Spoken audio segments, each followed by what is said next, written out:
1 தெசலோனிக்கேயர் 3 அதிகாரம்.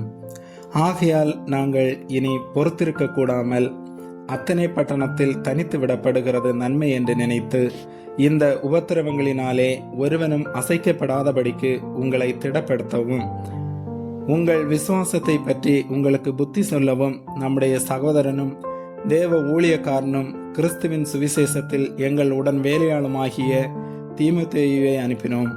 இப்படிப்பட்ட உபத்திரவங்களை சகிக்க நாம் நியமிக்கப்பட்டிருக்கிறோம் என்று நீங்கள் அறிந்திருக்கிறீர்களே. நமக்கு உபத்திரவம் வரும் என்று நாங்கள் உங்களிடத்தில் இருந்தபோது உங்களுக்கு முன்னறிவித்தோம். அப்படியே வந்து நேரிட்டதொன்றும் அறிந்திருக்கிறீர்கள்.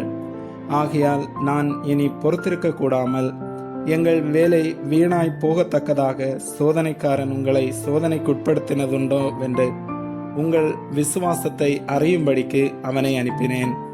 இப்பொழுது தீமோத்தேயு உங்களிடத்திலிருந்து எங்களிடத்தில் வந்து உங்கள் விசுவாசத்தையும் அன்பையும் குறித்து நீங்கள் எப்பொழுதும் எங்களை பட்சமாய் நினைத்து கொண்டு நாங்கள் உங்களை காண வாஞ்சியாய் இருக்கிறது போல நீங்களும் எங்களை காண வாஞ்சியாய் இருக்கிறீர்கள் என்பதை குறித்தும் எங்களுக்கு நற்செய்தி சொன்னதினாலே, சகோதரரே, எங்களுக்கு நேரிட்ட எல்லா இக்கட்டிலும் உபத்திரவத்திலும் உங்கள் விசுவாசத்தினாலே உங்களை குறித்து ஆறுதல் அடைந்தோம். நீங்கள் கர்த்தருக்குள் நிலைத்திருந்தால் நாங்கள் பிழைத்திருப்போம். மேலும் நம்முடைய தேவனுக்கு முன்பாக நாங்கள் உங்களை குறித்து அடைந்திருக்கிற மிகுந்த சந்தோஷத்திற்காக நாங்கள் தேவனுக்கு எவ்விதமாய் ஸ்தோத்திரம் செலுத்துவோம். உங்கள் முகத்தை கண்டு உங்கள் விசுவாசத்தின் குறைவுகளை நிறைவாக்கும் பொருட்டு இரவும் பகலும் மிகவும் வேண்டிக் கொள்ளுகிறோமே. நம்முடைய பிதாவாகிய தேவனும் நம்முடைய கர்த்தராகிய இயேசு கிறிஸ்துவும் உங்களிடத்திற்கு எங்களை நேராக வழிநடத்துவாராக.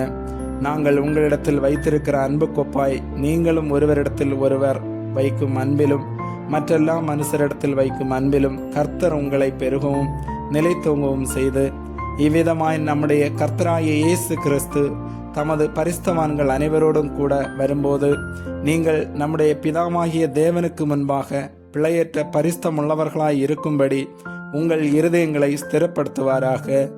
ஆமேன்.